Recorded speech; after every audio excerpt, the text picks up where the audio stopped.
Thank you for that. All right, yesterday we talked about the process from prospecting to getting an appointment, to going on the appointment, to follow up, to nurturing those potential leads until they're ready, willing, and able to put their home on the market. And we get to that point where we're creating emotional proximity. Now they're ready. And I want to just slow down a little bit and go a little bit deeper into part of this process, if that's okay. If everybody in the room that is okay with that, if they would raise their hand. So the one person in the room raised their hand. Yay, we're good. And everybody on Zoom said yes. So cool. Moving on. Scheduling an appointment. Let's talk about circle prospecting because I didn't do that yesterday. And I want to get this script recorded so you could go back and watch it again and internalize this script. Now, the idea behind circle prospecting is pick a property that's sold in a neighborhood that you work. You should do this every day. You could do this every day. And it doesn't have to be a home that you sold, although if it is a home you sold, even better. It doesn't have to be a home that was sold by your office, although if it was, even better. Pick a property that's sold. And then call everybody around that property. In other words, everybody who lives in the same community, correct? Now, you could use Vulcan 7, Red X, Land Voice, just to name a few companies that will provide you with these lists. Now, I'm calling Victoria. Hey, Victoria, my name is John Dietz. Thank you for taking my call. Always lead with gratitude. I'm smiling when I'm talking, aren't I? It's important. Have high energy. Watch this. Good morning, Victoria. This is John Dietz with Keller Williams Realty. Thank you for taking my call. Is it different? Say yes. Yes. Well, good morning, Victoria. It's John Dietz. Thank you for taking my call. I'm a real estate agent with Keller Williams Realty. And the reason I'm calling today is because a home in your neighborhood recently sold, which is awesome. Matter of fact, they got a record price, which is also awesome. And our challenge now is there are still buyers that are interested in great homes like yours. And I was just curious, who do you know that might be thinking of selling their home in the next 6 months? All right. Thank you, Victoria. All right. Pointers. Who do you know that might be thinking of selling their home in the next 6 months? Not, are you thinking of selling your home? Or who do you know that's looking to sell their home right now? Who do you know that might be thinking of selling their home in the next 6 months? I'm looking for someone to tell me I am. Now, if they say I have a friend who lives down the street from me who's thinking of selling their home, that's awesome as well. But what I'm really looking for is I am. I'm glad you called. Cool. I'd love to pop by and take a look at your home in case I potentially have an offer for you or a buyer that could be interested in your home. It will only take me 10 or 15 minutes to pop by, and I could come today at 4 o'clock or would tomorrow at 5 be better? Now, they're not looking to put their house on the market. They may not be looking to put their home on the market for another 6 months. Maybe it's a year from now, and it doesn't matter because I'm looking for opportunity, period, not opportunity right now. And if I'm having 20 of these conversations, chances are somebody's going to say yes. Somebody's going to say, I'm thinking of selling my home. I'm glad you called. If I had 20 conversations a day, that's 100 a week or 400 in a month. And if I'm having 400 conversations in a month, am I going to find one person who's thinking of selling their home? Say yes. Yes. Yes. Jonathan's in the room. Good morning, Jonathan. It's 5,000 in a year, by the way, because I'm working 250 days, 5 days a week. That's and for 50 weeks, and I'm having 20 conversations a day. That's 5,000 conversations in a year. I'm going to find a lot of people that are thinking about selling their home in the next 6 months. Now, I'm going to go on the appointment. Write this down. The purpose of the call is to get the appointment, nothing else. It's to get the appointment. Write this down. Don't judge away opportunity. In other words, if you hear, I don't want to list my house, I've already got a real estate agent. If I did list my house, I would hire so-and-so. I'm not paying blank percent of commission. I think that's ridiculous. I'm only paying 1%. if I ever do sell my home, I want $1 million for it. And you know, $1 million is ridiculous. None of those things matter. It's just noise. Write this down. Ignore the noise. The purpose of the call is to get the appointment. Now, face to face, they're going to like me. Face to face, I'm going to convey that I care about you, you can trust me, and I know what I'm doing. The purpose of the appointment is to build a foundation, to build a relationship, to convey that I care about you, that you can trust me, and I know what I'm doing. Now, I'm also looking for opportunity. An opportunity usually shows up as frustration. Here's the other thing. Opportunity usually shows up as motivation.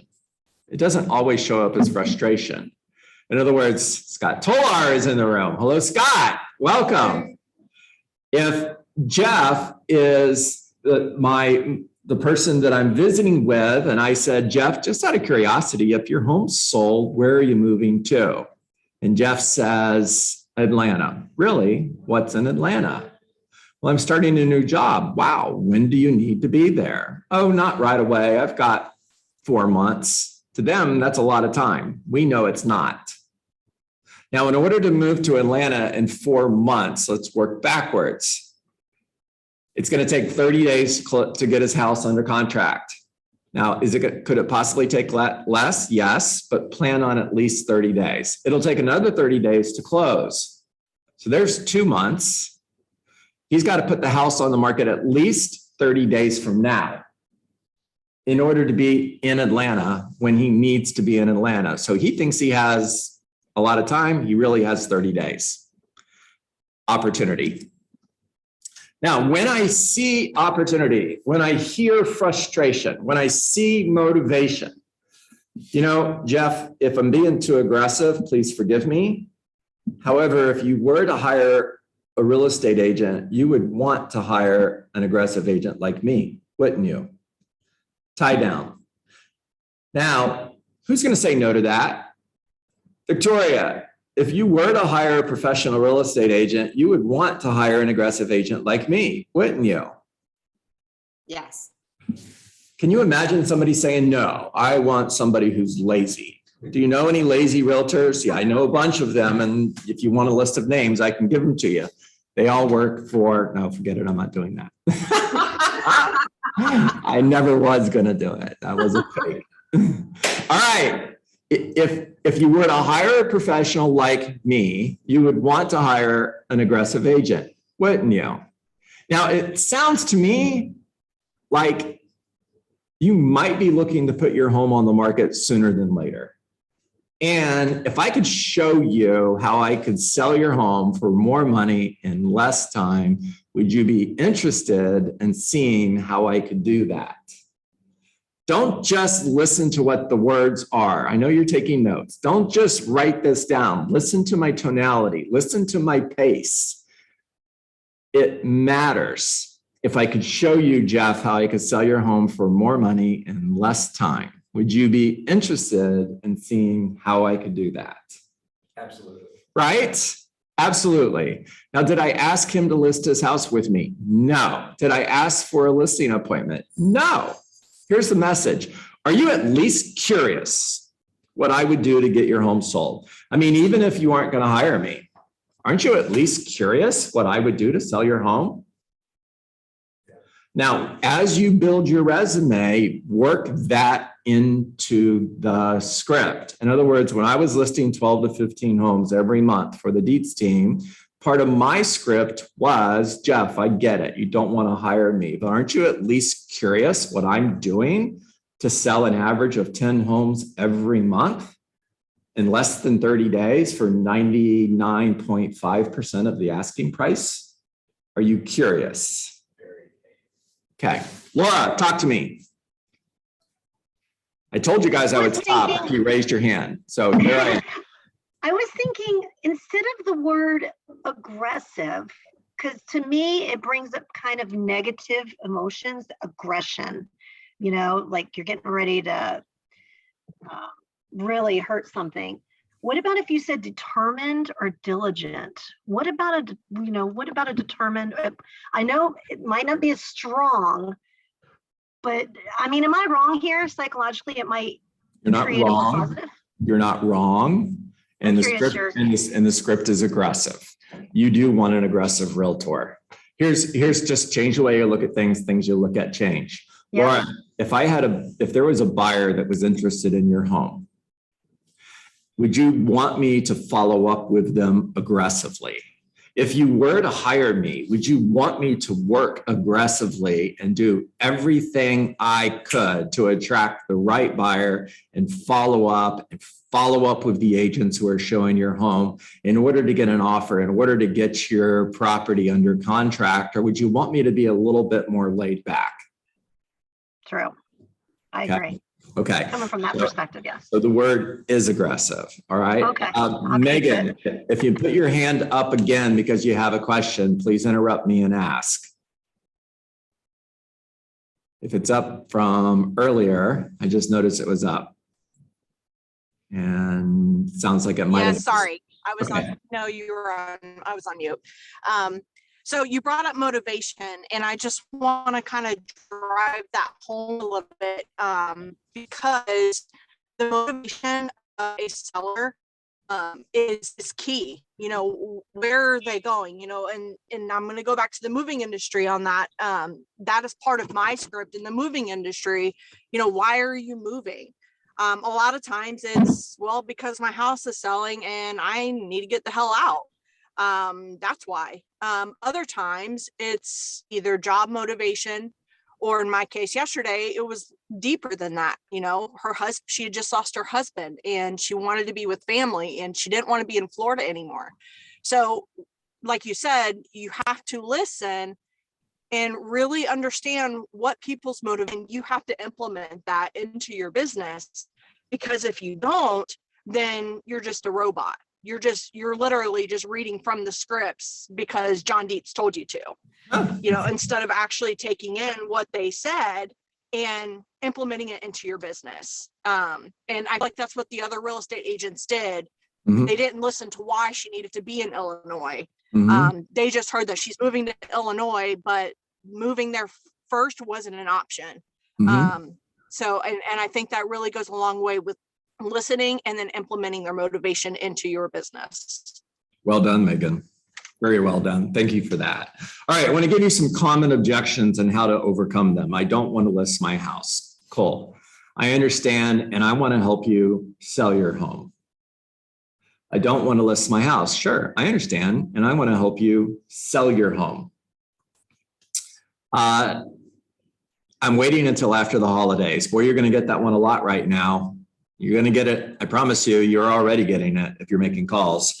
And the response to that is, sure, that makes sense. And if you're thinking of waiting until after the holidays, is it possible that there's a lot of other sellers that are thinking the same thing? Yes. And if everybody waits until after the holidays, are there going to be more homes for sale in January and February than there are now? Again, yes. I'm playing chess. Guys, I'm not playing checkers. I'm moving to checkmate. Now, is it going to be easier to sell your home when there's less competition like there is now, or will it be easier when there's more competition after the holidays? And if you had a full price offer on your home, I know you want $500,000 for your home. You shared with me you want $500,000. If somebody showed up at your front door with $500,000 between now and the end of December and offered to buy your home, what would you do? Now, if you hear, I would sell it, the response to that is, if your home's not on the market, can you get that offer? The response to that is no. And your response is, this is checkmate. Then maybe we should get together now. And if I could show you how I could sell your home for more money and less time, would you be interested in seeing how I could do that? Yes. Checkmate. Now, it's not checkmate in the form of they lost and you won. Don't look at it like that, because you both win, right? They win because they hired the right real estate agent for the job and they got their home sold so that they can move to Atlanta in time for whatever to be with their family. And you won because you got the listing. They also didn't lose because they didn't hire the wrong real estate agent and they're still in their home 6 months from now. Follow-up, objection. Why haven't you brought me a buyer? You looked at my home and you've been calling me, and why haven't you brought me a buyer? Response, great question. And the reason I haven't brought you any buyers is because no one's calling me about your house. Can I explain?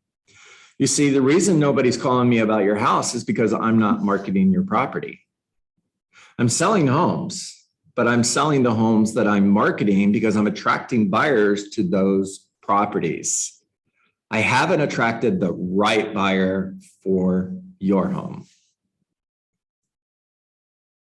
I'm not paying 6%. That's ridiculous. Cool. Let's get together and talk about what I could do to get your home sold. At the end of our visit, you share with me what you think I'm worth. And if I'm able to work for that, we've got a deal. Are you willing to discount your fee? Absolutely. When we have an offer on your home, if I need to give up money in order to make the deal work, I will, because I'm a deal maker, not a deal breaker. Tom Hopkins, in his book, How to Master the Art of Selling, and his book, How to Master the Art of Listing and Selling Real Estate, teaches to change their base. Let me give you an example of that. To a seller who's basing their decision on who they're going to hire based on commission, the agent who charges the lowest fee is going to get the listing. Would you agree with that?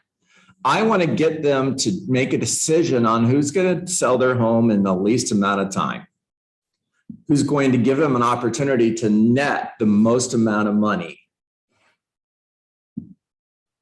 who's going to give them the opportunity to have the best experience versus who's going to charge the lowest fee.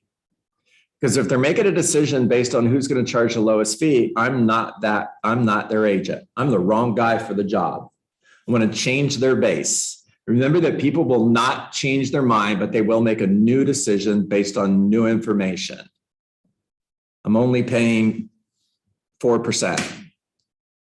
They're not going to change their mind, but they will make a new decision based on new information. If I could get you $510,000 for your home instead of $500,000 because I got multiple offers on your property, because I'm attracting the best buyers in the market, and because I'm a professional at marketing properties in order to attract the best buyers, and I get that offer in 30 days versus 90 days, are you netting more money with me or more money with an agent, a limited discount agent who's only going to charge 4%? Good morning, Tika. What if you're great? What if that agent took 90 days to sell your home versus 30 days? What if they got 92% of the asking price versus 105% of the asking price? Who are you making more money with? All right, one more thing. Become a master at asking questions. If you listen to me, 90% of the conversation that I'm having with you is all, I'm waiting for somebody to say, thank you, Jeff. It's all questions. Play the question game. Find a partner and just have conversations with one another, asking questions. Become a master at writing questions. Part of my job when I was a MAPS coach was to write 25 questions a day. 25 a day. I had to turn those into my leadership coach at the end of the week so that they could see I actually did it. 25 questions a day. Now, the reason you're writing 25 questions a day is so that you get 2 or 3 really good ones. And the best questions are the questions that put the other person in harm's way. And the reason those are the best questions is because we're more motivated by avoiding pain than we are by going towards pleasure. Draw a box. Vertical line and horizontal line. You're creating 4 boxes. Top left box is present positive. Write it down, write it down, write it down. Top right box is future positive. Bottom left box is present negative, and bottom right box is future negative. Now, everybody thinks they can go from present positive to future positive. Just simple. Boop. And I'm going from present positive to future positive. And it doesn't work that way. I have to look at present negative first. What are my obstacles? Where are my blind spots? For sale by owner thinks that they have the best home in the neighborhood. They think that because they have the best home, they're going to get more money than anybody else has ever gotten for their home. And they think that it's going to be easy to sell their home. By the way, they might be right. But then again, present negative, are they attracting the best buyers in the market? Say no, they're not. Are they potentially attracting buyers who are looking for owner financing? Yes, they are.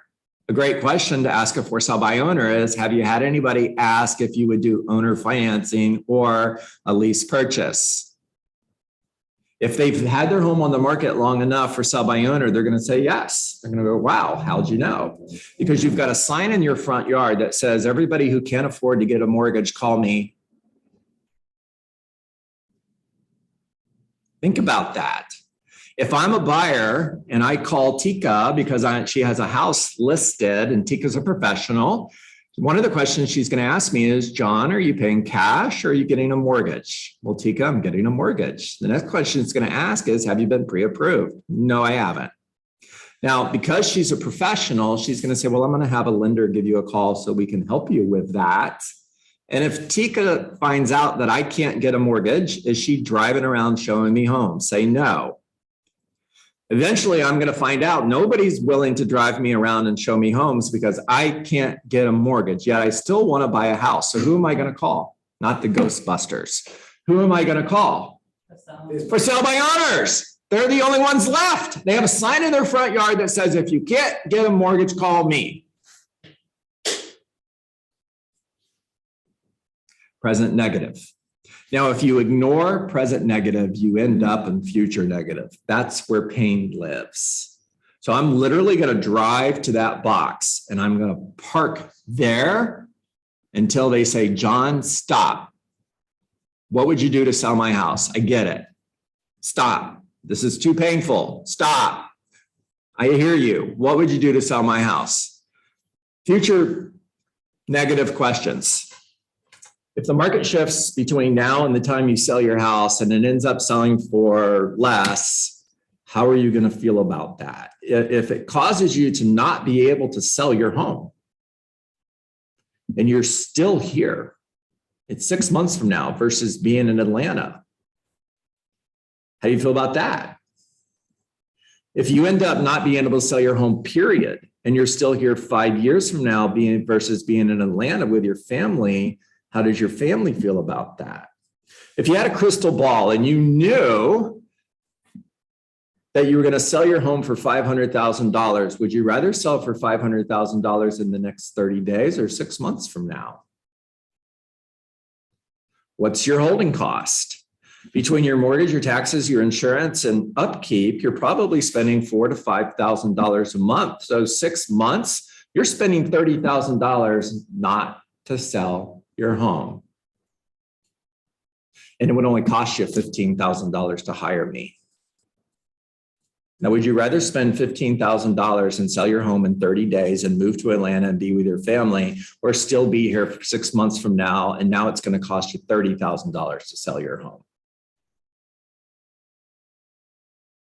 All right, I did a whole lot of talking. There's a lot of scripts in there. I hope you guys listen to this recording over and over again and write them down. Pay attention to how I'm saying it, not just what I'm saying. And talk to me.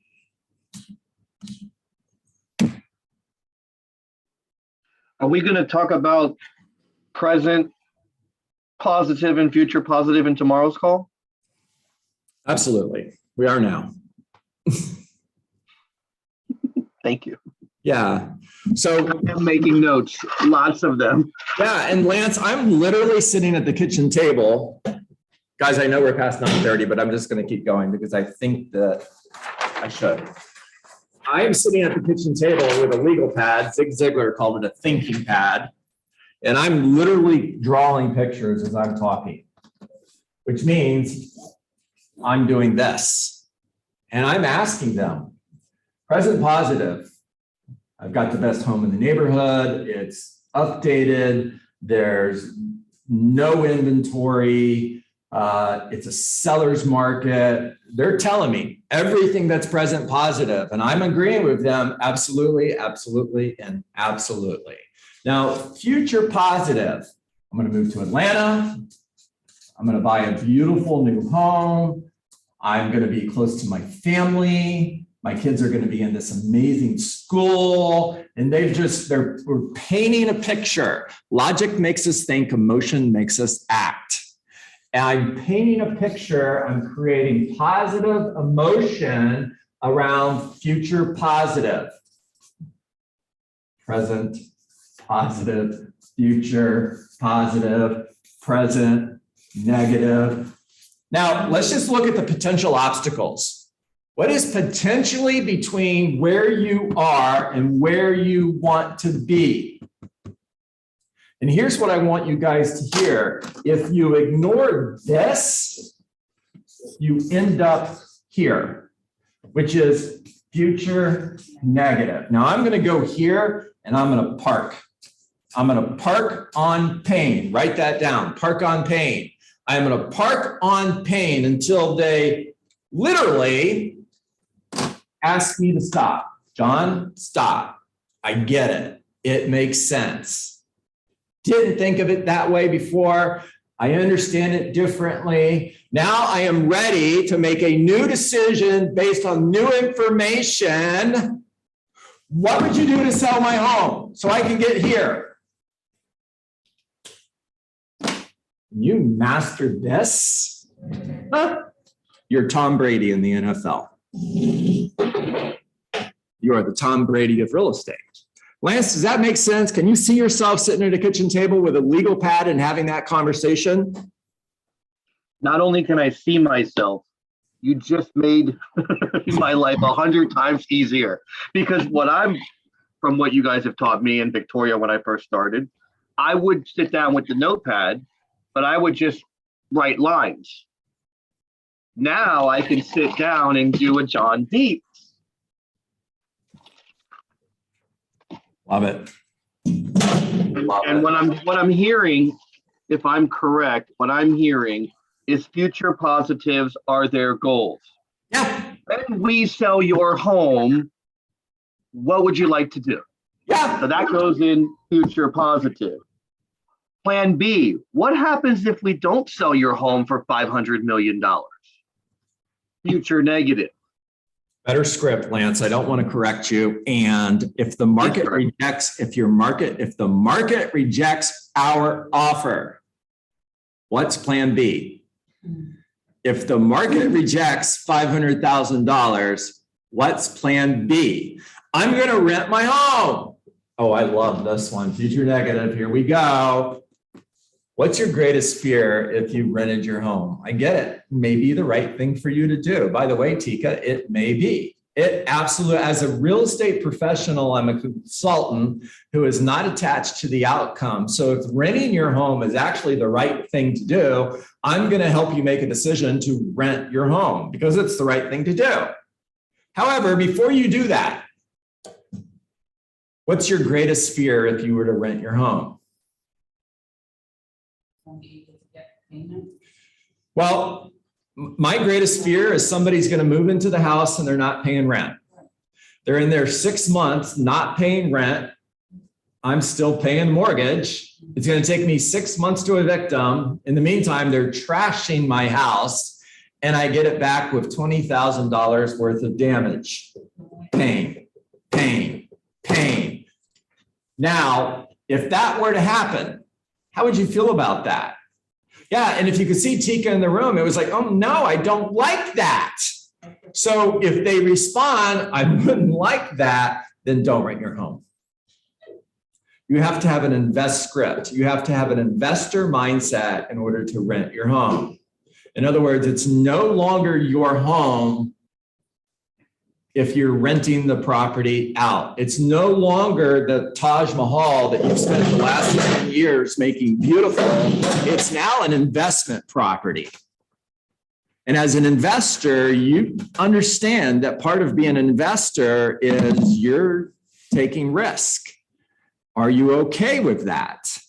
And if the answer is no, well, then plan B can't be renting your home. So now that we've eliminated renting your home, now what's plan B?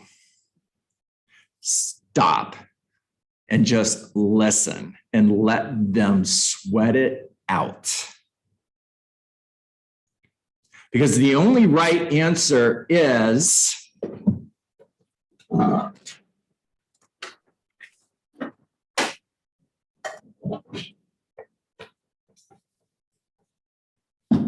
water.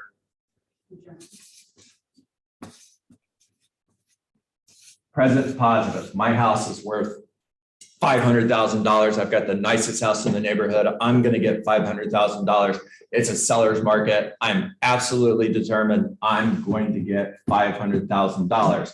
Reality, the market says this home is worth $490,000 tops. They are literally fishing with their bait out of water. Now, if the market says no to $500,000, what's plan B? I'm going to rent my home. So we eliminate that. Now that we've eliminated renting your home as a possibility, now what is plan B? Just sit and let them figure it out, because the only right answer is lower the price to $490. When they say that, well, I guess plan B would be to lower my price to $490. Cool. That's exactly what you should do. You ready to get started? Victoria. I think it's in my mind, and I think that they have to understand also, I know a leased vehicle is usually like a brand new car. However, it's just kind of like thinking of it like leasing a car. And I know a leased vehicle is usually like a brand new. Sorry, you were on Facebook. Say that again. Say that again, please. Well, it's like leasing a car. So great, you've leased a car, and then you have to consider that depreciation value at the end of the lease. Mm-hmm.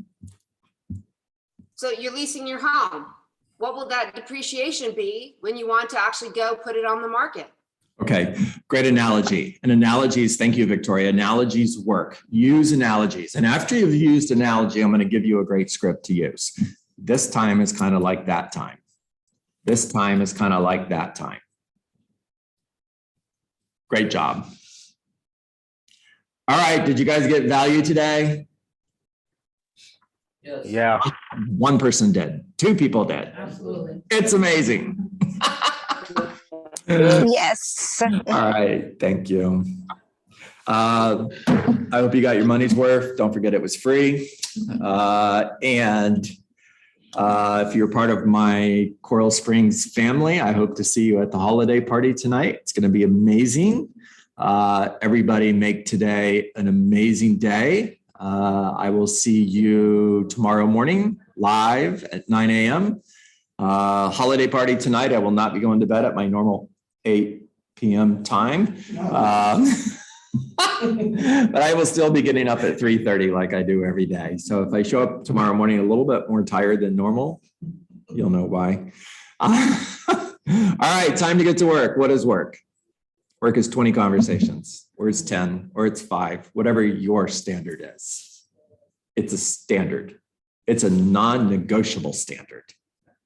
So if it's 10, it's not 9, it's not 8, it's not 7. If you have 7 conversations and you stop because it's close enough, you didn't have the 8th conversation, which could have been $1 million listing that you didn't get because you didn't have the conversation.